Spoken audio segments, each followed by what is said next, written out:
Hey, I'm Morgan Pearson. I'm a WOV sponsored athlete. I'm a triathlete. I was a two-time Olympian, two-time silver medalist for the mixed team relay. And last year I started doing some middle distance races where I got on the podium at the T100 final and I was T100 Dubai champion. One of my best known for in cycling, probably like some Zone 2 Instagram reels, honestly. Triathlon, hopefully something more, something better, but just cycling, I don't know, maybe trainer, doing 4 hours on the trainer at Zone 2 and posting about it. Yeah, so right now, I haven't started my season just yet, but I'm hoping in a month to be in San Francisco at the T100. That's a really cool race. World-class field in the US, really cool venue. And then 8 days after that is Happy Valley 70.3. So my goal there is to qualify for a world champ 70.3. So that's kind of what I'm working towards right now. I had some little setbacks in the winter, nothing major, but just a little bit later to the start of the season. So just really excited to be feeling healthy and have races on the horizon. Cycling first came into my life in 2017. I graduated college in 2016, and then I was just pursuing running post-collegiately, and I had some injuries, and USA Triathlon sent me a bike, and then I was lucky enough to live in Boulder, and it's a beautiful place to bike, and that's kind of when I started doing it. I remember going up Lee Hill thinking it was the hardest thing in the world, but just loving it. So there was a few moments I realized I could probably do all right in triathlon, but the biggest one was probably my first pro race, you would say. It was a World Cup in Mooloolaba, Australia, and I got 7th, which in the moment I was like kind of upset, but like I was still top 10. World Cup's the second tier race, and I think one US guy beat me, but then I beat some other US guys who were all kind of in line to jockey for the Olympics 2 years later. So I realized, okay, if that's my first race and I'm kind of in the mix of these guys, I think maybe I can make it. I think when it comes to triathlon, I think one thing that separates me is just like, well, honestly, just living here in Colorado in Boulder, like there's a lot of good cyclists, and there's some good races around here. Maybe not world tour level guys, but just like guys, have been doing it forever, and I really like to do those, whether it's the races or the group ride, I try to do something like that.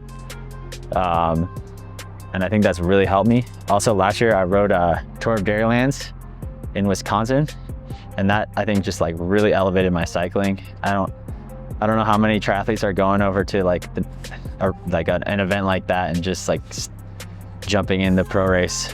So I think that helped separate me. I think some people think I run like a ton of miles, or maybe, yeah, like some people are thinking I'm running like so many miles, but I actually bike considerably. I spend considerably more time on the bike than I do running, and also more time swimming than I do running. It's just, I come from a running background, so I'm a little bit more known for that. And I think some people think I'm just like so focused on that, but it's actually probably, I still try to do well, and it's still a huge part of the race. So it's not something I ignore, but yeah, I think some people think that about me. So the hardest part of my journey is just being consistent. I've had some really good races, and then I've had a lot of tough races and it could be all different reasons. It could be just being sick, being injured, maybe just being inexperienced. So I think, yeah, it's just been hard because I'd have a good race, and then the next race I'm just doing awful. And I don't know, it's sometimes frustrating, but you just got to stick with it and try to be positive. So 2022, I had a kind of an ankle injury that kind of held me back for most of the season. I didn't race that much because it was just really painful to run, and I missed so much time running. But then at the end of the year, I actually got second in the grand final, WTS, and that was kind of like, okay, like I'm still here, I'm still good, even though I missed all this time. But then the next year in 2023, I just had like some of the craziest stuff happen to me. I got like an infection in my face, and it made me feel sick for a month. Yeah, and it was right in the middle of the season. So I started out the season not great. I was also dealing with some like lower back problems, so I couldn't really run off the bike. And then the second race, I developed this infection on my face. It was crazy. I looked like the Avatar, just like so much swelling in my face.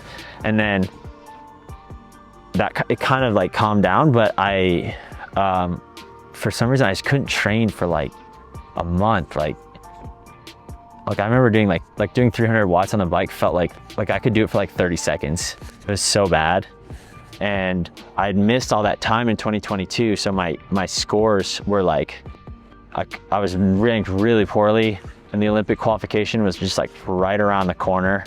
And I was super, like, I remember doing a ride out here, and I finished over on Nelson, and I was just like almost close to tears, and I had to bike home, and I could barely get over 100 watts just getting home. Like it was just like, what is going on? So that ride is actually the low point for me. I was just like, what, like, it was probably June, honestly. Yeah, it was probably like June, and then the Olympic qualifier race was August. So I was just like, and I wasn't even like, I didn't even know if I could qualify yet. So that was a low point for me. Well, the turning point was I started feeling better, and then somehow I just started training really well.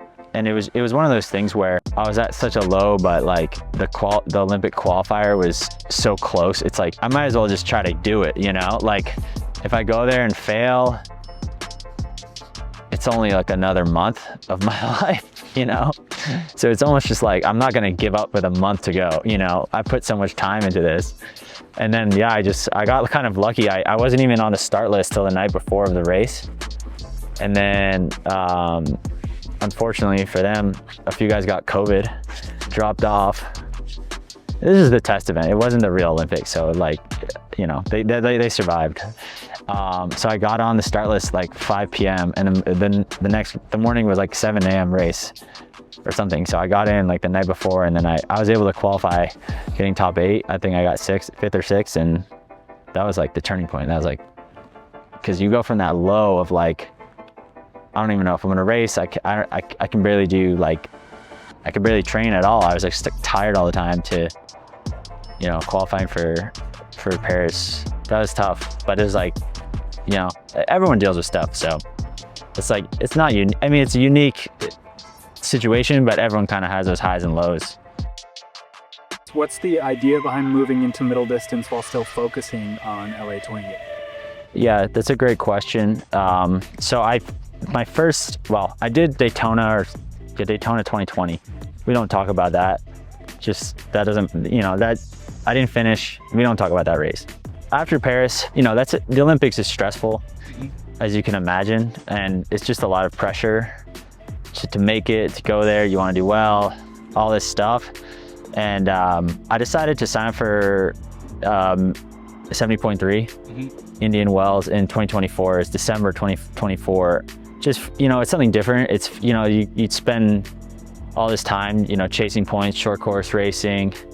So I went there, and it was just, you know, I was like, I want to do this. It's, you know, in the US, it's like we also travel so much, and it's rare that, you know, family and friends are at the races. So for me, that's, my little brother was able to come. He was living in LA and stuff. So yeah, that was kind of my first one.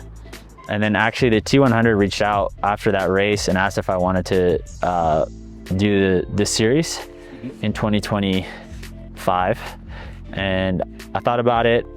And I think the big thing for me was just like having, like, I know it's very cliche, but having fun. I mean, the Olympics is such a high pressure thing, and it's one day, and there's a lot of things that are just out of your control. I mean, consider the Paris Olympics. They moved the race day, I forget, it was Monday, then we wake up and then it's Tuesday, then as all of a sudden, you know, there's just things out of your control. And you know, given that it was 2025, quite like a considerable amount of time before LA, I was just like, this is a cool opportunity I know it's going to be extremely hard, but I think it could be, you know, it could be fun. Could learn a lot. And I honestly, I really liked it. Like, personally, I didn't feel the same pressure doing the middle distance stuff, and I still don't, as doing the short course racing. And I think that was really cool. Like, I think I became a better athlete because of that. There wasn't this like pressure of the Olympics, pressure of this. For me, it was just like, I want to see what I can do. My only goal in 2025 through the T100 series was just to improve. And I basically did that. Like, each race I kind of got better. And yeah, I just gained a lot of confidence and had a lot of fun, and met some new people, different athletes that weren't focused on short course. And it's just like a breath of fresh air for me. And so I left 2025, and I still, the goal is to qualify for LA. Who wouldn't want to do a home Olympics?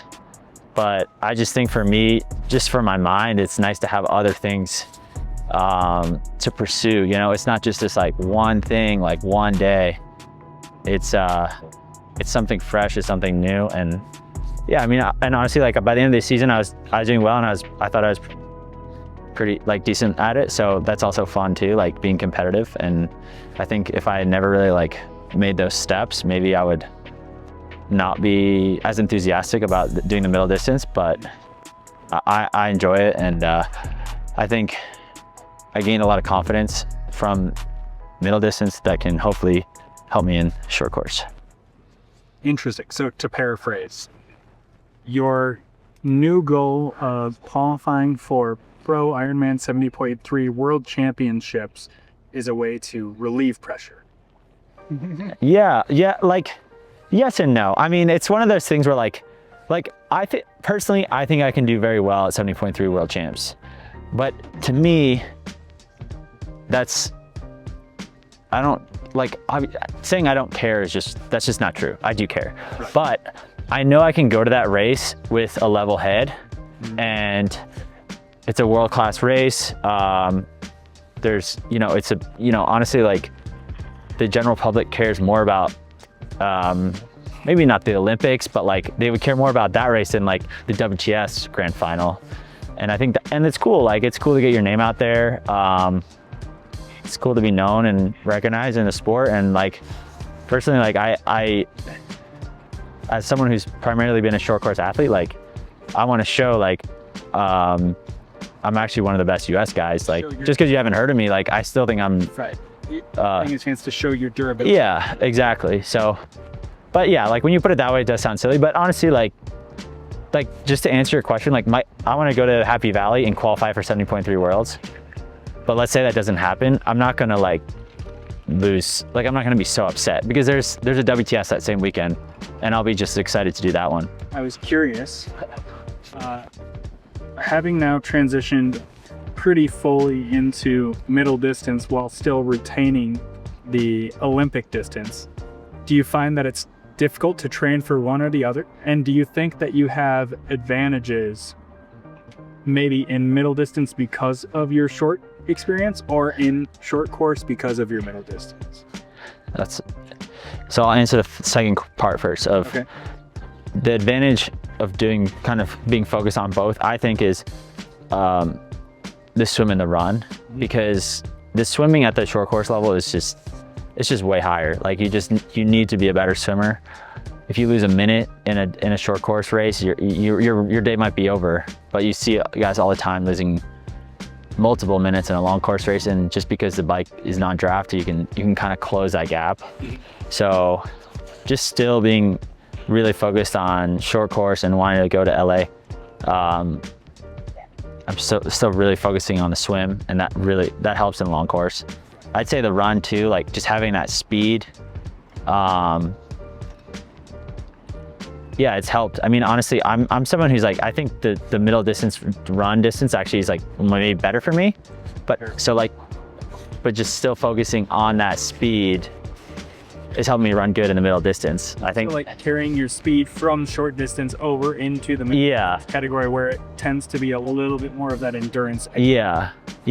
Like, having that speed makes the middle distance run feel easier, if that makes sense. And then in terms of training, like, yeah, it has been like a little bit hard. Like there's things about it that are a little bit difficult. And I would say that specifically, it's hard to kind of fit everything in. Like, you know, like I said, I'm still pretty focused on swimming, doing some pretty big swim days. And like, I try to be close to like 30K swimming a week, 30,000 yards swimming a week. Which maybe if I was just doing middle distance, I could back that off and maybe put some time into the bike or something. So there is a little give and take, but I also think, yeah. Thank you so much. I already caught a fish. Fastest. Yeah. I'm surprised too. Usually it takes me like an hour to get one of Well, and you have professional video evidence. Wow, that's a big one too. Damn, dude. Can you bring it home? these. Nah, I'm just gonna let it go. That's sick. Wow. Amazing. That's. Well, sorry to interrupt. No, it's way more interesting than what I have to say.